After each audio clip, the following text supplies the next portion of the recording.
Here with head coach Sparky McEwen, and you guys have quite a test coming up here in the next 2 days as you face Central Missouri, number 11 in the country. They lead Division II right now, passing 475.5 yards per game. They're also currently fourth, 51.5 points per game. So, what are the keys to trying to slow down this high-powered offense?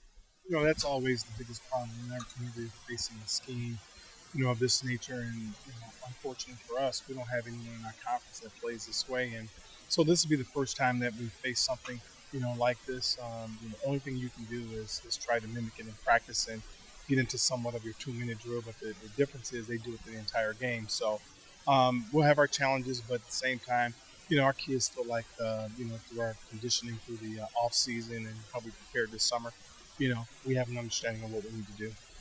This is really a matchup of strength on strength. I mean, your defense allowing just 15.5 points per game this year.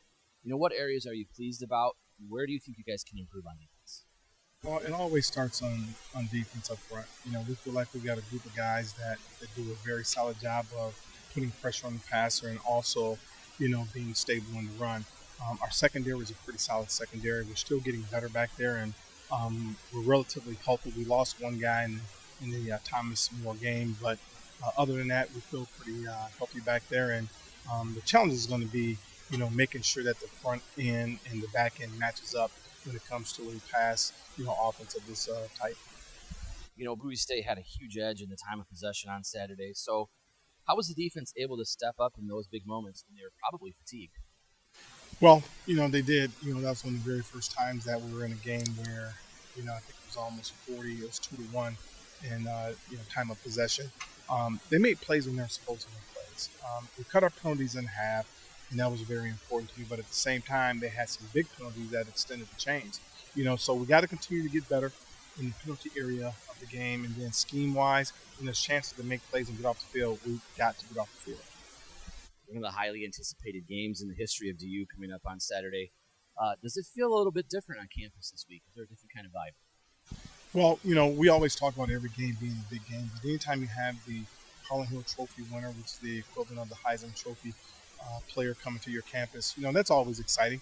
It's exciting for our fans to see this style of offense. Because, like I said, we don't see it, in our conference at all. So this would be the first for us, to see it. I've seen something of this nature, and until you get in it, you just don't have an understanding until you start playing in a game, like this. So we understand what we're up against. Our kids are excited about it. We feel like we put ourselves in position to schedule opponents like this, and it's been pretty difficult to schedule games. And we don't dodge anybody.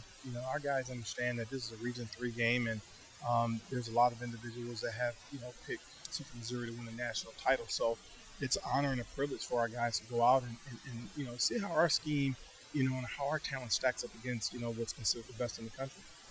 Let me right into my next question. Harlan Hill winner from last year, Zach Zabrowski, going to be on the field here at the farm on Saturday. It seems like a game where you're going to have to score a lot of points. I'm sure they're going to as well. So how do you attack a defense that gave up over 700 yards last week in a loss to Central Oklahoma?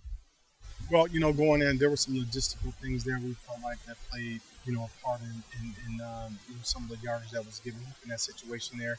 But you got to give some credit to Central Oklahoma and what happened there in regards to scheme. They did some things in their scheme, that gave them an opportunity to score the football and to keep their offense on the field. And some of those things that you want to be able to implement into your own scheme.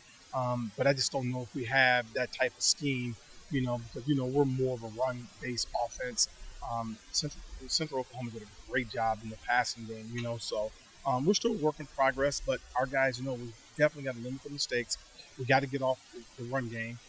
And if you're able to get off on the run game and control the clock a little bit, I think it gives you a better chance at winning. Again, led me into my last question, which was sustaining long drives. Obviously, I think that will be a key on Saturday, keeping the ball away from their offense. So, what adjustments have you guys made in the running game? Well, we've had some things last week where it felt like we were kind of exposed, against Bowie and stopping the run game. But we put some extra work this weekend and making sure that Khalif and Meyer can get off, there. So we tightened down on some things. I feel good about those two. You got one guy that's 225 pounds, another guy that's right around 260.